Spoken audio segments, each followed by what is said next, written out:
por que hoje em dia as mulheres estão sofrendo tanto com os sintomas do climatério e da menopausa. Gente, eu tenho outra rede social, vou até deixar aqui, se vocês quiserem seguir por lá, me sigam. Lá eu abordo muito essa temática que eu vou falar aqui hoje, que é essa fase do climatério e da pré-menopausa. E, gente, lá eu recebo muitos comentários nos vídeos de mulheres que estão sofrendo muito, muito mesmo nessa fase e que às vezes eu me pergunto por que desse sofrimento. E hoje eu trouxe aqui 5 pontos pra conversar com vocês. E se vocês acharem que não é isso, falem nos comentários. Se vocês têm outro ponto de vista, comentem, porque esse espaço é um espaço pra gente aqui desabafar e falar o que a gente tá sentindo, o que a gente tá passando. Bom, primeiro ponto. Uma das coisas que eu observo muito, gente, porque assim, quando a mulher está nessa fase do climatério e da menopausa, é uma fase em que a mulher, ela tá ali parando a fase de reprodução, ou seja, ela não pode mais engravidar. E isso está muito ligado à questão de improdutividade, o fim da linha, fim de carreira para a mulher. É como se estar na menopausa significa que a mulher está ali já acabada. E isso faz com que as mulheres que ainda estão ativas, estão trabalhando, elas não querem estar na menopausa. Porque você dizer que está na menopausa é você dizer assim, tô envelhecendo. E às vezes a gente não tá pronta. Mulheres que estão ali com seus 38, 39, 40, 41 anos, realmente são muito novas.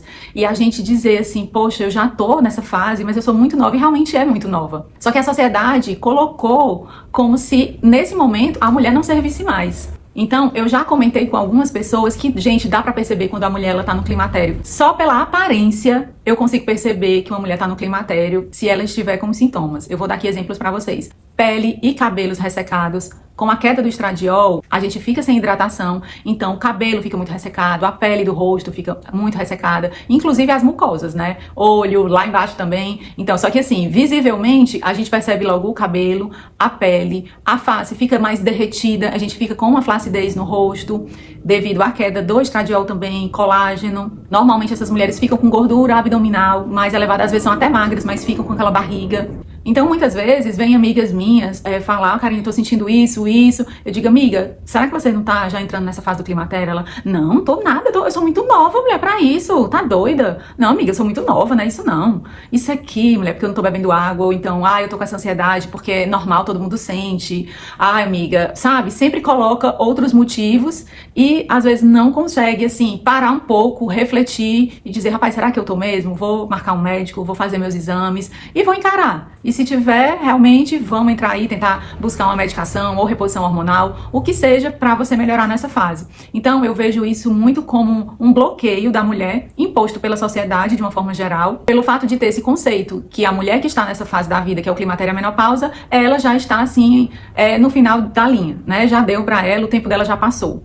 Então, esse eu observo como um dos motivos que impedem que essa mulher busque um tratamento e, com isso, melhore os sintomas. E o segundo ponto que eu trago aqui é o desconhecimento tanto das mulheres de saber quais são os sintomas e também o desconhecimento dos profissionais. Gente, são mais de 150 sintomas catalogados. Sintomas esses que você nem imagina. De onde eu imaginaria que uma coceira, um zumbido no ouvido, pinicada pelo corpo, ansiedade, depressão, irritabilidade seriam sintomas da menopausa. Gente, eu não sabia disso. E esse desconhecimento faz com que a gente fique buscando médicos. Por exemplo, eu tive dores nas articulações, né? Eu tinha muita dor em cotovelos, pulsos e ombros. E aí eu procurei reumatologista, procurei médico do esporte, procurei ortopedista e eu fiquei zanzando assim nesses profissionais e as dores continuaram, porque a gente não foi lá trabalhar na raiz do problema, que era a queda de estradiol. Então eu sofri muito até poder entender que esse era um sintoma. Eu ainda vejo muitas mulheres sem conhecimento, sem entender o que está acontecendo nessa fase da vida. E pior ainda, os médicos. Gente, possui ainda muitos médicos não capacitados para receber essa mulher nessa fase do climatério da menopausa. Eu vou citar novamente aqui o exemplo, né, dessas dores nas articulações. Eu procurei vários médicos, várias especialidades, e nenhum deles, em nenhum momento, disse assim, será que essa mulher tá na pré-menopausa? Perguntar, você tem quantos anos, hein? 45, 44, acho que na época eu tinha uns 44. Vamos fazer uns exames laboratoriais dos seus hormônios? Eu preciso ver como é que tá o seu estradiol, seu FSH, sua testosterona. E aí, ali pelos exames, ia ser assim, ó, bingo! Ele ia perceber que eu estava com essas questões. E eu acredito que não é só o endocrinologista e o ginecologista que tem que entender de hormônio. Eu acho que todos os médicos devem sim entender de hormônio, porque a queda hormonal, ela vai refletir em todas as especialidades praticamente. Se você tem queda de estradiol e não faz reposição, provavelmente você vai ter osteoporose. Então isso aí, um ortopedista era para se preocupar com isso. A mulher que tem queda hormonal também tem problemas no coração, então o cardiologista também teria que se preocupar com isso. Então, gente, atinge a várias questões, a várias especialidades. E tem o tema que é mais complicado, porque houve um estudo chamado WHI, em que foi feito com mulheres essas já com uma idade avançada, doenças pré-existentes, mulheres acima do peso, e foi feito nesse estudo a reposição com essas mulheres, reposição essa que foi feita com base em um hormônio feito da urina da égua PREM grávida, que é totalmente diferente da reposição hormonal que nós fazemos hoje com bioidênticos. Só que ficou no imaginário, né, tanto médico como da sociedade em geral, que esse tipo de reposição que foi feito nesse estudo, que ocasionou câncer de mama nessas mulheres, é a mesma reposição que é feita hoje. E não é. Hoje a nossa reposição é bioidêntica. E o que é que significa isso? Mesmo sendo feito em laboratório, esse hormônio bioidêntico, ele tem a mesma composição, é a mesma forma, a mesma molécula, idêntica à nossa que a gente produz naturalmente. Por isso que o nome é bioidêntico.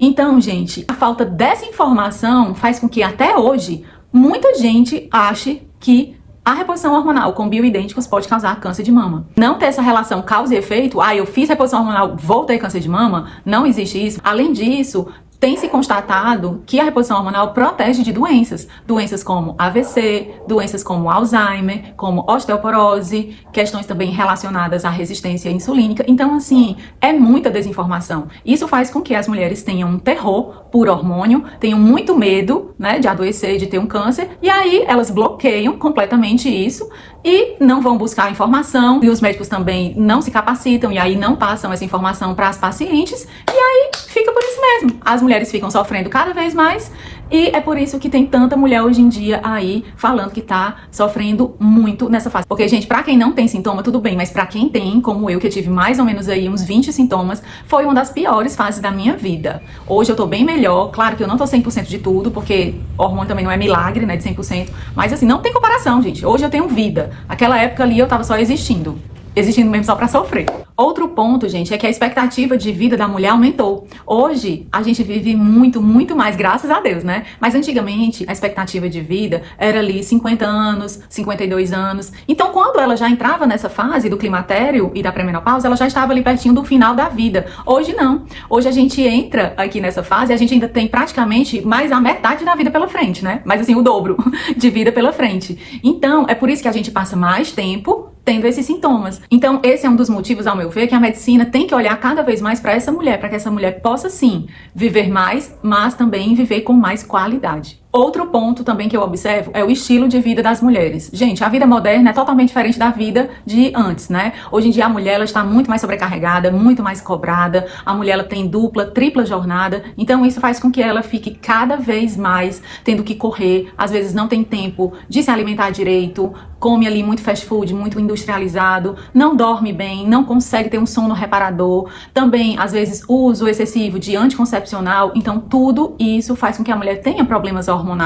Porque, gente, toda essa parte de estilo de vida, ela reflete na produção de hormônios. Uma mulher que ela não dorme bem, ela não vai produzir os hormônios de forma adequada. Então, todo esse estilo de vida, ele impacta diretamente na produção hormonal. Então, é por isso que cada vez mais eu recebo comentários lá na minha outra rede social, mulheres muito jovens, gente, 35, 34 anos, 36 anos, já estão sentindo os sintomas do climatério e da pré-menopausa. E outro ponto que eu acredito que afeta diretamente a essa fase da mulher estar sendo tão sofrida é a questão financeira. Gente, reposição hormonal, para muitas mulheres, ela é cara. Pra mim mesma, ela tem sido muito cara. Eu tenho que abrir mão de outras coisas pra eu poder fazer essa reposição hormonal. Eu tenho que abrir mão, muitas vezes, de fazer as unhas. Eu tenho que abrir mão, muitas vezes, de fazer um passeio, de comer fora, porque isso impacta no orçamento da minha família. Muitos médicos aí, nutrólogos, eles dizem pra mulher que os implantes hormonais, eles são melhores, e eu não vou entrar nesse mérito, se são ou não, porque realmente eu não sei, mas eu sei que eles são muito mais caros. Então, às vezes, a mulher quer até fazer, mas aí já vai a um médico que sugere um implante, e aí ela já não tem recurso, e fica sem tratamento. O governo, ele dá alguma medicação para essa fase, mas eu acredito, me corrijam aí se eu estiver equivocada, eu acredito que a medicação que ele forneça são os hormônios sintéticos, que não é a medicação ideal para a mulher. Hoje, a medicação indicada para a mulher são os hormônios bioidênticos. E eu ouvi dizer nas redes sociais, mas assim, eu ainda não tenho 100% certeza dessa notícia, de que os órgãos públicos vão dispor de hormônios bioidênticos para a população. E, gente, eu tô torcendo muito para que isso aconteça, porque isso vai ajudar a vida de muitas mulheres. Imagina aí, as mulheres sendo atendidas pelo SUS por médicos capacitados, que entendam sobre hormônio, que passem todos os exames, que ela possa fazer exames laboratoriais de imagem, que ela possa fazer ali uma anamnese, explicar toda a situação clínica dela, e ela já saia dessa consulta, né, depois de ter sido avaliado os seus exames, é claro, e ela saia ali com seus hormônios na mão, chegando em casa podendo fazer seu tratamento. Gente, isso é um sonho, e eu quero muito que isso aconteça, porque assim, do jeito que eu estava mal, eu imagino que tem... eu tenho certeza, porque só pelos comentários que eu tenho lá, gente, você não tem noção, é muita mulher mesmo. E olha que essa minha rede social é pequena, eu acho que lá não tenho nem 7 mil seguidores, mas assim, são muitos comentários mesmo, eu leio, procuro responder, mas às vezes são muitos, eu não consigo. E, gente, tem muita mulher sofrendo, e só sabe quem passa. Claro que ali e acolá tem uma que vai dizer, eu tenho 50 anos, não senti nada. Aí eu respondo, meu amor, você é abençoada, agradeça a Deus, mas não desmereça quem está sofrendo, porque eu passei por isso e eu sei, eu posso falar porque eu tenho lugar de fala, porque foi muito sofrimento, e do mesmo jeito que eu estava, tem muitas mulheres aí. Pois se você é essa mulher, eu tô aqui pra te apoiar, nem que seja falando com você pelos comentários, trazendo algum assunto pra que você não se sinta tão sozinha, não se sinta tão abandonada, porque assim, é uma fase de muita solidão, nossa família não nos entende, marido nem se fala, né? Nem a gente se entende, assim, são um misto de emoções, e realmente é uma fase muito desafiadora, e eu acredito que todas as mulheres mereçam um tratamento de qualidade e adequado. Bom, gente, esse era o vídeo de hoje. Eu espero que vocês tenham gostado. Se vocês não gostarem, também não tem problema. Falem aí nos comentários o que vocês pensam, o que vocês sentem, qual a opinião de vocês em relação a isso. Se você também já percebeu outros motivos, digam aí o que é que vocês estão passando nessa fase. Um beijo, até o próximo vídeo. Tchau, tchau.